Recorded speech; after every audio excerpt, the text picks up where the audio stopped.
Hello दोस्तों, नमस्कार। मैं स्वागत करती हूँ वाईफाई क्विज गुरुकुल के अपने इस यूट्यूब चैनल पर। इस अंक में हम लोग डेली करंट अफेयर्स सीरीज के अंतर्गत आज यानी 15 जनवरी के सभी करंट अफेयर MCQ के अध्ययन करेंगे। आप लोग लगातार बने रहिए। चलिए, पहला क्वेश्चन। मत्स्य पालन, पशुपालन और डेयरी मंत्रालय के अनुसार भारत वर्तमान में विश्व में मछली उत्पादन के मामले में किस स्थान पर है? इसका सही आंसर हो जाएगा दूसरा। तो दूसरा स्थान पर है। भारत विश्व का दूसरा सबसे बड़ा मछली उत्पादक देश है, जो वैश्विक उत्पादन का लगभग 8% योगदान देता है। चलिए, अगला क्वेश्चन। विश्व में मछली उत्पादन में पहले स्थान पर कौन सा देश है? तो यहाँ सबसे पहले स्थान इसका हो जाएगा चीन। सही आंसर हो जाएगा सी नंबर। चीन विश्व का सबसे बड़ा मछली उत्पादक देश है, जो विश्व उत्पादन का लगभग 30% हिस्सा रखता है। चलिए, अगला क्वेश्चन। भारत ने 2024-25 में कितने मिलियन टन मछली उत्पादन का रिकॉर्ड बनाया? तो भारत ने यहाँ 195 मिलियन टन का रिकॉर्ड बनाया। 195। मेरे साथ साथ आप लोग भी आंसर देते चलिए। चलिए, अगला क्वेश्चन। भारत विश्व मछली उत्पादन में कितने प्रतिशत का योगदान देता है? तो यहाँ भारत हो जाए 8% का योगदान देता है। Question option number B is right answer. चलिए, अगला क्वेश्चन। मत्स्य क्षेत्र में भारत में कितने करोड़ मछुआरों और मछली पालकों को रोजगार देता है? मछुआरों और मछली पालकों 3 करोड़। तो 3 करोड़ इसका सही आंसर हो जाएगा 3 crore. Option number C is right answer. क्षेत्र लगभग 3 करोड़ मछुआरों और मछली पालकों को रोजगार देता है। 2014-15 के विभिन्न योजनाओं से 74.66 लाख रोजगार उत्पन्न हुए। चलिए, अगला क्वेश्चन। भारत सरकार ने मत्स्य क्षेत्र के विकास के लिए कौन सी योजना शुरू की? तो ब्लू रेवोल्यूशन शुरू की। ब्लू रेवोल्यूशन शुरू की है। इसका ऑप्शन नंबर ए राइट आंसर। चलिए, अगला क्वेश्चन। प्रधानमंत्री मत्स्य संपदा योजना का बजट कितना है? प्रधानमंत्री मत्स्य संपदा योजना का बजट 20,050 करोड़ है। 20,050। Option number B right answer. योजना 2020-21 के 2024 और 25 तक 5 वर्ष के लिए लागू हुआ था। चलिए, अगला क्वेश्चन। 2014-15 के मत्स्य क्षेत्र के लिए कितने करोड़ रुपए का अनुमोदन दिया गया है? इसका सही आंसर हो जाएगा बी 32,723 करोड़। 32,723 करोड़। 2025-26 बजट में 2,703.67 करोड़ आवंटित किया गया। चलिए, अगला क्वेश्चन। 2024-25 में सी फूड निर्यात से भारत को कितने करोड़ रुपए की कमाई हुई? सी फूड निर्यात से भारत को कितने करोड़ की कमाई हुई? तो यहाँ हुआ 62,408 करोड़। 62,408 करोड़ है। B option is right answer. चलिए, अगला क्वेश्चन। FY 2013-14 में भारत का मछली उत्पादन कितना था, जो अब 106% बढ़ के 195 मिलियन टन हो गया है? इसका सही आंसर हो जाएगा आपको 95.79 मिलियन टन। मेरे साथ साथ आप लोग भी आंसर देते चलिए, आप लोग का भी रिवाइज होगा। 2013 और 14 में 95.79 लाख टन हुआ था। 2024 और 25 में 197.75 टन और 106% वृद्धि हुई थी। चलिए, अगला क्वेश्चन। ब्लू रेवोल्यूशन भारत में कब शुरू की गई? ब्लू रेवोल्यूशन भारत में कब शुरू की गई? 1985 से 1990 में। 1985 से 1990 में शुरू की गई। यह 7वीं पंचवर्षीय योजना के दौरान शुरू की गई, मत्स्य क्षेत्र के सतत विकास के लिए। चलिए, अगला क्वेश्चन। प्रधानमंत्री मत्स्य संपदा योजना की शुरुआत कब हुई? प्रधानमंत्री मत्स्य संपदा की योजना की शुरुआत कब हुई? तो यह 10 सितंबर 2020। 10 सितंबर 2020। Option number A is right answer. 5 वर्ष की अवधि 2020 से 21 से 2024 से 25 तक हुई। चलिए, अगला क्वेश्चन। ब्रिक्स की स्थापना किस वर्ष की गई? तो option number D is right answer. 2009 में ब्रिक्स की स्थापना की गई। इसकी सदस्य थे ब्राज़ील, रूस, भारत, चीन, दक्षिण अफ्रीका। चलिए, अगला क्वेश्चन। भारत ने ब्रिक्स प्रेसिडेंट 2026 के लिए लोगों किसके प्रेरित बनाया? तो यह कमल के लिए। Option number A is right answer.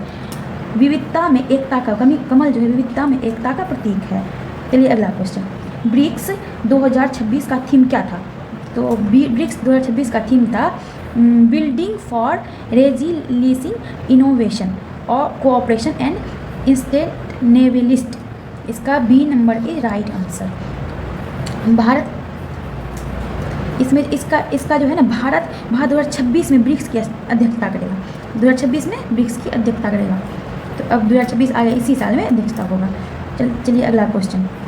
17वीं BRICS summit 2025 कहाँ आयोजित हुई? तो यह रियो डी जेनेरिया ब्राज़ील में हुई है। तो इसका option number A is right answer. 18वीं 2026 में भारत में थीम पर फोकस किया। चलिए अगला क्वेश्चन, भारतीय ओलंपिक संघ ने राष्ट्रीय ओलंपिक अकादमी को कहाँ रिलॉन्च किया? तो यह अहमदाबाद गुजरात में लॉन्च किया। अहमदाबाद, इसका सही आंसर हो जाएगा अहमदाबाद गुजरात। मेरे साथ साथ आप लोग भी आंसर देते चलिए। अहमदाबाद गुजरात में लॉन्च हुआ था। चलिए अगला क्वेश्चन, राष्ट्रीय ओलंपिक अकादमी के निर्देशक किसे बनाया गया? किसे बनाया गया? गगन नारंग को बनाया। Gagan Narang. Option number C is right answer. प्रसिद्ध शूटर ओलंपिक मेडलिस्ट थे। कौन थे? गगन नारंग ओलंपिक मेडलिस्ट थे। चलिए अगला क्वेश्चन, गगन नारंग ने किस ओलंपिक में ब्राज़ील मेडल जीता? ब्रॉन्ज मेडल जीता। तो London 2012। London 2012 A number is right answer. London 2012 में 10 मीटर एयर राइफल में ब्राज़ील मेडल जीता था इन्होंने। चलिए अगला क्वेश्चन, भारतीय ओलंपिक संघ की स्थापना कब हुई? तो इसकी स्थापना 1927 में हुई थी। 1927 में हुई थी। मुख्यालय इसका नई दिल्ली है। चलिए अगला question, chronic kidney disease registry शुरू करने वाला भारत का पहला राज्य कौन सा था? कौन सा है? तो ओडिशा। इसका पहला राज्य ओडिशा। 31 मार्च तक लागू करने की योजना थी। उद्देश्य इसका क्या था? डेटा जुटाना और नीति बनाना, प्रारंभिक पता लगाना। तो चलिए अगला क्वेश्चन करते हैं, CKD के मुख्य कारण क्या है? CKD के मुख्य कारण है डायबिटीज और हेपेटाइटिस। Diabetes hypertension. इसका सही आंसर जाएगा ए नंबर। तो इसका मुख्य कारण यही है, प्रारंभिक चरण में लक्षण कम रहता है, पता भी नहीं चलेगा, ऐसा होता है। चलिए अगला क्वेश्चन, संयुक्त राष्ट्र के निरस्त्रीकरण मामलों का सलाहकार बोर्ड के अध्यक्ष के रूप में किस भारतीय राजनयिक को नियुक्त किया गया? तो यह सही आंसर हो जाएगा इसका A number, DV Venkatesh Varma. ये विशेषज्ञ थे और निरस्त्रीकरण थे। Bharat US civil nuclear deal में भूमिका निभाई थी इन्होंने। DV वेंकटेश वर्मा का कार्यकाल कितना था? DV वेंकटेश का कार्यकाल था 2026 से 2027। इन्होंने 1988 के बैच के अधिकारी हुए थे। ये 2021 में सेवानिवृत्त हो गए। चलिए अगला क्वेश्चन, रतापौनी टाइगर रिजर्व का नाम बदलकर क्या रखा गया? इसका नाम बदलकर डॉक्टर विष्णु श्रीधर कंकट टाइगर रिजर्व रखा गया। Option number A is right answer. हमारे साथ साथ आप भी ऑप्शन, कौन सा ऑप्शन होगा आप आंसर देते चलिए और आपका भी इस तरह से रिवाइज होते जाएगा। चलिए अगला क्वेश्चन, रतापौनी टाइगर रिजर्व किस राज्य में स्थित है? यह मध्य प्रदेश में स्थित है। मध्य प्रदेश सरकार की घोषणा की गई थी। प्रसिद्ध पुरातत्व स्थल के सम्मान में नाम दिया गया था। चलिए अगला क्वेश्चन, 25वां all India major port culture meet 2025-26 कहाँ आयोजित किया गया? तो यह पारादीप पोर्ट में आयोजित किया। पारादीप पोर्ट, इसका option number C is right answer. Paradip port में आयोजित किया। यह आयोजक इसके थे पारादीप पोर्ट अथॉरिटी और major port sports control board. चलिए अगला क्वेश्चन चलते हैं, भारतीय सेना दिवस हर वर्ष किस तिथि को मनाया जाता है? तो यह 15 जनवरी को मनाया जाता है, यानी आज के ही तारीख को मनाया जाता है। तो यह 15 जनवरी 1949 को जनरल KM करियप्पा के कमान संभाली थी। पहली बार भारतीय अधिकारी को कमान संभाली थी।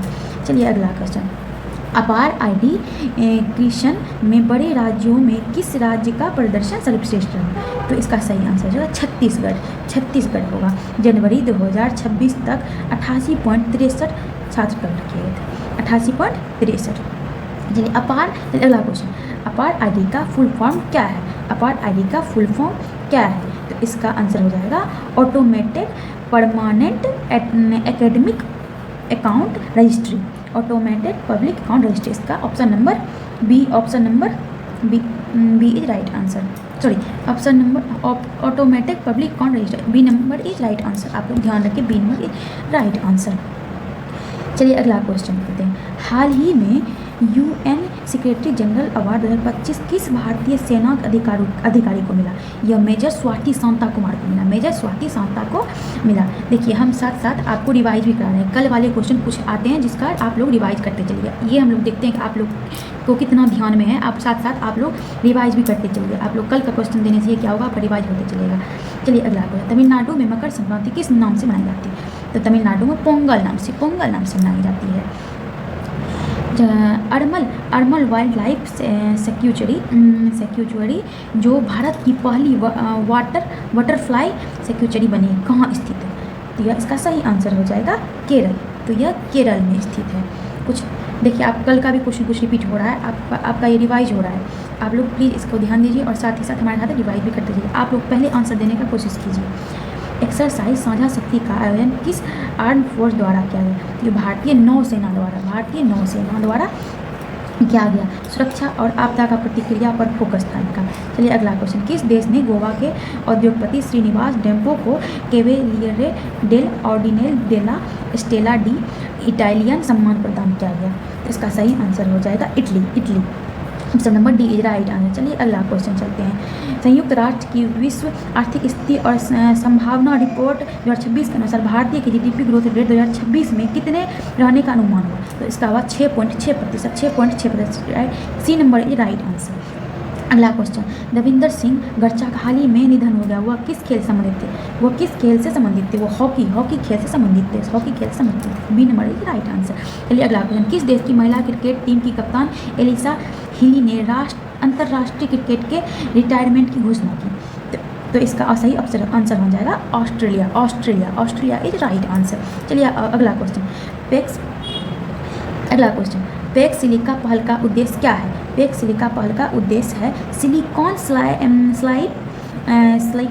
सप्लाई चेन बनाना। इसका सही आंसर हो जाएगा बी चीन पर निर्भरता कम करना। इसका भारत को आमंत्रित किया गया था इसमें। चलिए अगला क्वेश्चन, मराठा और अंग्रेजों के मध्यशोर और की संधि किस वर्ष की हुई थी? तो ये हुआ था 1818 में। 1818 में मध्यशोर की संधि हुई थी मराठा और ब्रिटिश ईस्ट इंडिया कंपनी के बीच। चलिए हमारा यहाँ सेशन अभी समाप्त हुआ। तो आप लोग ऐसे ही बने रहने के लिए धन्यवाद। आप लोग ऐसे जुड़े रहिए ताकि आपके लिए मैं और सारी वीडियो ला सकूँ। चलिए साथ साथ हम अगर आपको पसंद हो तो लाइक कीजिएगा, शेयर कीजिएगा और सब्सक्राइब कीजिएगा। चलिए मिलते हैं आपसे अगले अंक में। धन्यवाद। जय हिंद, जय भारत। आप लोग ध्यान रखिए अपना।